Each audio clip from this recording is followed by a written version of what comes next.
Welcome back. I saw the Testament of Van Lee last night, and this movie was far more fascinating than I thought it would be.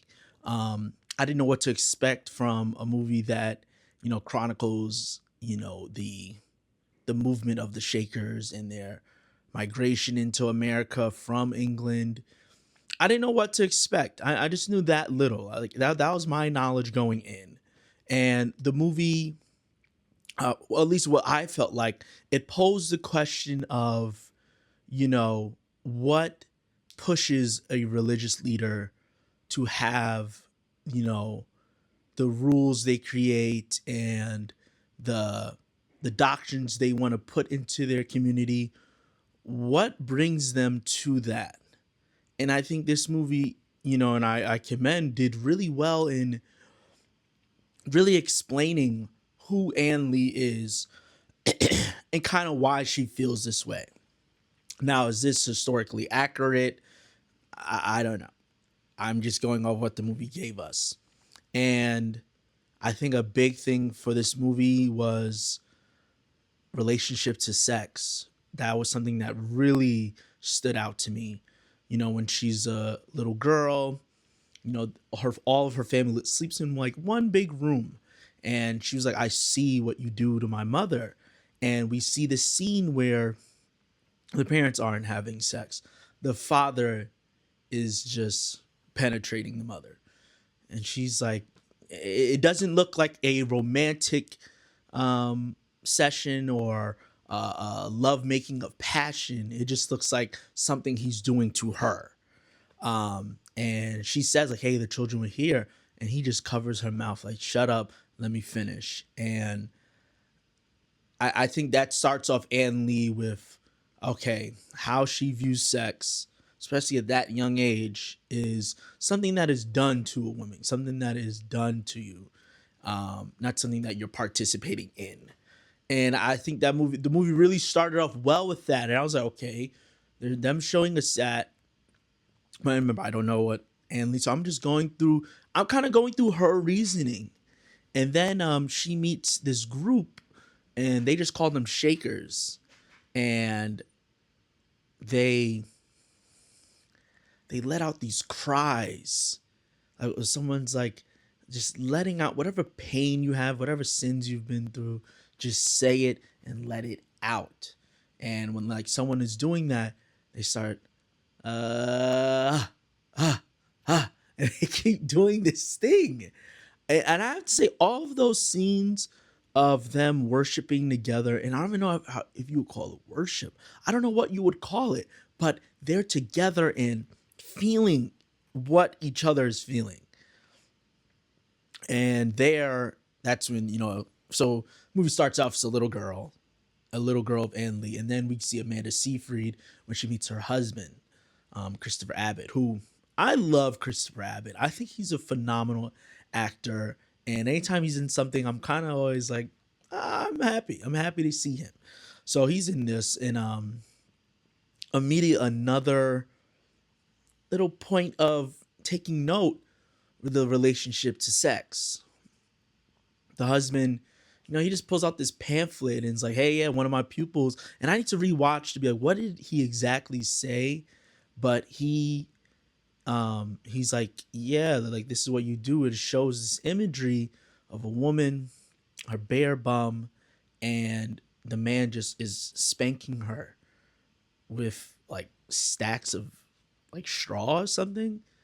And he's like, yeah, I think we should do this. Just introduces it, and it's just like that's what's gonna happen. And once again, it's something that's being done to her, not something she's a willing participant in. Okay. So we see the scene.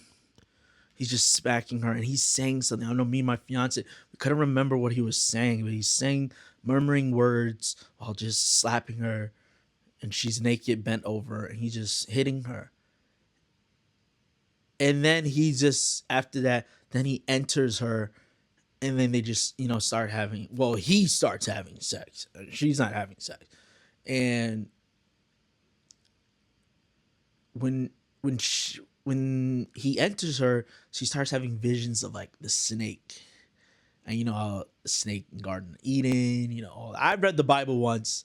I'm not a big Christian head, so I'm not well versed on all of the you know machinations of Christianity, but we see that vision of the snake, and like it looks painful, and that's what I'm saying. The relationship to sex, all she knew, like that's all rape. It's not someone, arousal, not passions, not lovemaking. It is simply the men just penetrating. That's it. No, no discussion of how are they gonna, be a couple together. And we see that the straw slapping, and he just enters, and then she, she obviously gets pregnant, and she loses the baby. And we see this 4 times. Same. She's bent over, straw slapping. He enters. She has a baby, either stillborn or die within the first year. Even there's a scene where she's trying to breastfeed. Baby's crying. It just can't. And the whole time you're just like, okay, that's what I'm saying. I started to catch on, like, okay, relationship to sex, how she's feeling and what she's seeing. And it's just like, these are not conducive relationships. It's not a relationship to sex that's consensual. It's a relationship that's just devoid of consent. It is just the men doing what they want, especially her husband and seeing her father. And she loses all 4 children in infancy. Yeah, that was hard to watch. And I would say each sex scene, especially between Christopher Abbott and Amanda Seyfried, was not a. That's why sex scenes are important, because you get to see, okay, they're not having consensual sex. He is simply just raping her, and he wants a kid, and it's just, you hit someone with straw and just enter. And truly, they didn't really have a real conversation about, this practice that the husband wanted to do. He just said, I found this, this book my pupil gave to me, and we're gonna do this. Yeah, that's not good, man. So now we're the movie sets up Ann Lee as like, okay, this is terrible. You lost all 4 children. Your husband doesn't seem to really. He just wants to do whatever he wants, and then, not that she becomes a religious freak, but I get it. She needed something to hug her, something that was consensual for her. You know what I mean? Something that she consented to, something that can bring her closer to the truth, universal truth, whatever that is, comfort. And that's when she starts having these visions. She wasn't eating, barely sleeping. She's in jail, and she's having these visions. It's coming to her. So when she comes back to the Shakers, she's like, we got to stop having sex. Everyone's kind of looking at her like, what? And she's like, we got to stop having sex. Like, let's deny ourselves the flesh of the beast. Like, all of that. But I understand that decision because everything has happened to her up until that moment. Seeing her mother be raped. Being in a really rapey relationship with her own husband too. It's not a relationship full of them having passionate sex or consensual sex. It's just, that's it. They're not. So she's like, we got to abstain. And the 2 followers of the Shakers, they're totally down with it. A lot of people down with it. And her brother, which we don't know at first is gay. We see him say his last goodbye to his lover, like, hey, can't do this anymore. I'm giving my life to Mother Ann. They start calling her Mother Ann. And I'm not having sex anymore. And I thought that was interesting too. We just see that one moment with the brother, and he stops having sex. And that's what I'm saying. The movie, it does put an emphasis on that, because it's like, okay, a lot of this just stems from a response to her life. That's what I'm saying. Any cult leader or religious leader, how you interpret the text of whatever religion you're in or one you create, that's a response to your life. And I think the movie really hit on that. I thought that was really interesting. Of course, I'm not going to talk about the musical aspects a lot. I'm not a big musical fan, but I have to say this movie, it is captivating. And all of these, conclusions she comes to, I get why she thinks this. So, of course, the Church of England, which another interesting about religion, the Church of England is also an extension of the government, extension of the people of power, and you use the church as a soundboard to, subjugate people to whatever you want them to be in. And then you have this woman being like, first of all, she's a woman preacher, woman leader. You can't have that in the church. And she's saying Christ, like, is through me. Follow me. Follow me. All of this. And of course, they're like, yeah, it's not going to work in England. She keeps being jailed. They throwing things at her. And it's like, okay, we need to go somewhere where it can be free to practice this new form of, Shakerism. And that's when they go to America. And I think right off the bat, even when they're on the boat, it's showing she's like, people at first like, shut up. Like they're always singing, dancing. But my thing is, someone who's that devoted to a religion, that for them, that is the life of passion. That is the life of, fulfilling yourself, because you see it when the boat is breaking down and they work together as a team to stop. And she's like, we're a community. She's very community based. I was saying this movie does a really good job, because like, if I just read this, I would be like, okay, they're crazy, don't care. But watching this movie, it does a good job of looking at Ann Lee and being like, I understand why she's doing what she's doing.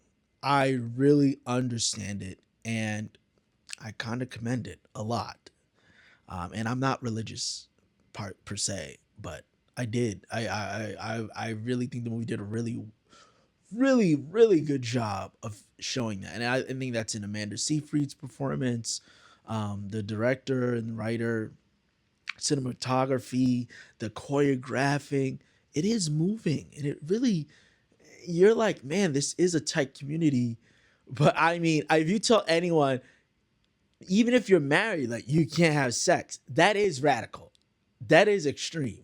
Okay. But from Ann Lee's perspective, I understand why she's saying that. She's done being hurt. She's done giving her life to a husband, or seeing her mother go through it. It's just like, I'm not indulging in any of it. And I get why she said that. Then another thing, so they go to America, and it's a small group of them. And then the two young people within the group. And then you could say, this is the first time we're seeing two people have consensual sex. And they're just like, look, I know we're gonna probably have to leave the cult or whatever, but like, yo, we like this, and they're gonna get married. They like having sex, and that's the first time we see a couple have sex that's consensual. They both want it. It's not the man just doing something to her. At least that's what I thought. And of course, they're all at the dinner table. They're like, hey, where's your son? And they go look, and he's like, God in heaven. And this movie was kind of funny too. That's what I was saying. It was kind of funny and really humanizing, a religious cult. I thought that was really good. And another thing, when they land in United States, in New York, they're seeing, the enslaved Africans being sold off, like putting a number on someone and something. And she's like, shame. How dare you? Like, sell someone. Like that's a person. And I was saying this movie really does a good job of showing like she did see the bigger picture based on her life, but just being like, hey, no more sex, period. Yes, but you understand why she's doing that. She's like, hey, no to slavery. She wants to have a relationship with the indigenous people. You know, they're trading, learning things from them. And it's not just like um this parasitic relationship that we see in the United States and where we are now, where the indigenous population has been wiped out.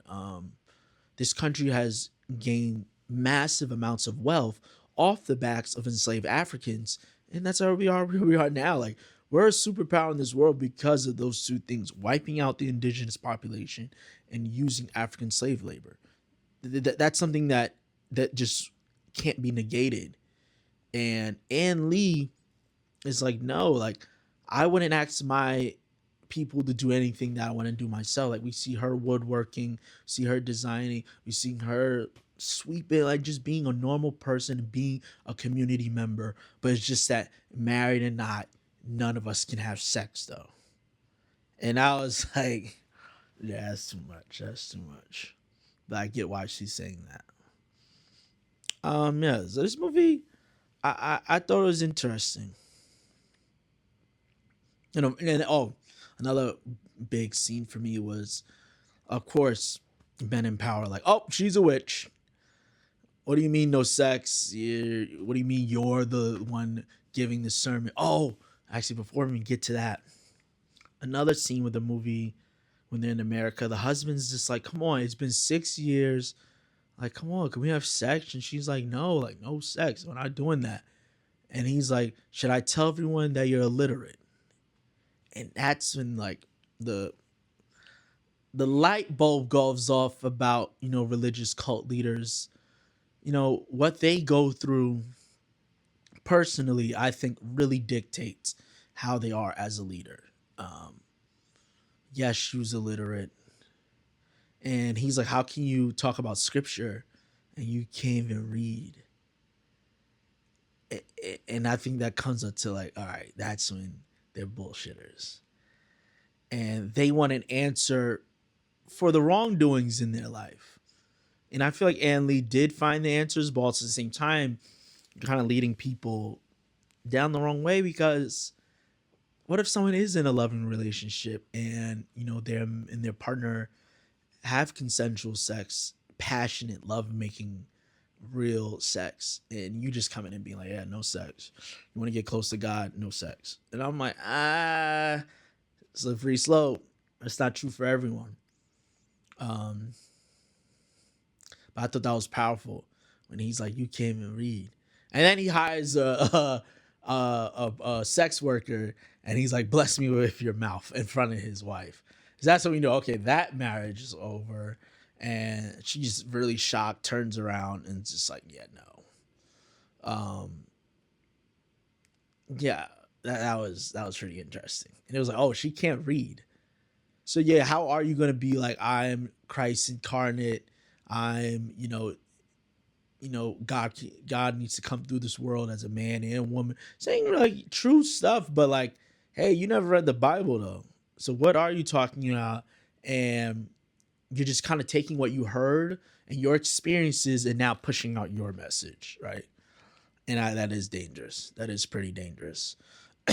I understand why you're doing this, but this is dangerous because this is a slippery slope of where this can head to. You can lead people down the wrong path, and not every cult is a religious death cult, but still, that's not a level of transparency that makes people wary. Like, wait, you never read the Bible and you can't even read, and you telling us about scripture? You could be miscomprehending the whole thing because you just heard it from somewhere else. And then people who preach can also be doing this. So it's just like a long laundry list of just like misinterpreting messages. And then the whole thing of the Bible, my thing at least, is what is this? Are we just getting wrong stories? Are we miscomprehending? And then it gets all into that. But this movie really it is interesting. I think it is interesting, and it makes you question. Also, not only question, but makes you realize the the weight of um what the relationship to sex does to us as humans, right? I think we're the only animals that have sex for pleasure. This is not just, oh, I'm in heat, gotta do it. This is my animalistic calling. No, but we do this for pleasure. And it's really telling when you take the act of sex and take the pleasure out. This becomes now a weapon for reinforcing patriarchy, white supremacy, a number of things, and can really devalue someone. So taking pleasure out of sex, you know, gets you an Ann Lee, and you understand why she says what she says, why she does what she does. It does make sense. Um, and another thing, the witch hunt scene where she's giving a sermon, these men come in riding, and they just like they declothe her and they like lift her skirt up. Let's see if you're even a woman. And it made me think of now, like people who are so against trans people. It's just like, this is how you look. You look insane. This is a woman, and that's why I think the movie, it does a good job of. She's like, hey, if you want to be a part of this, you're just taking a vow not to, abstain from sex. You're taking a vow with my group. This is what we do. And then you just coming in on a horse and being like, witch, being the crap out of her, and then it's like, oh, prove you're a woman. What are you? Ew. It's kind of like when you go against the grain, then they question all the things that are honestly made up. Like humans were too special to just be in this binary system. I'm like, come on, y'all, let's wake up. You know what I mean? Like, look at the world we live in. Look at the things like, look, this is my PS5 controller. We can do some really amazing things.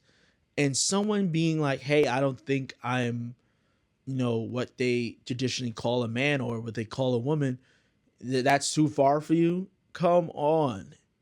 That's so limited in your viewpoint. Um, there's more to people than just binary. There's a lot more to people. And we have to allow people to feel that. So yeah. I don't know. That came to me while the witch hunt scene was happening. That's how it felt. Just like, this is how it looks when people try to question trans folks. That's how you look. You just look like they have to prove who they are to you. No, they don't. They don't got to prove nothing. They're a person in the world, and they're incredible. Like every person in this world, we are incredible beings. We can do some incredible things, but we can be incredibly stupid. Like, what the fuck? Kind of went off on a tangent, but that's what that scene made me think of. That witch hunt scene, it made me think of that. But anyways, yeah, Testament of Ann Lee, a lot more fascinating than I thought it would be, and I think the movie did a really good job of humanizing Ann Lee and understanding where she's coming from. So, yeah, if you saw it, tell me what you think, and see you guys next time.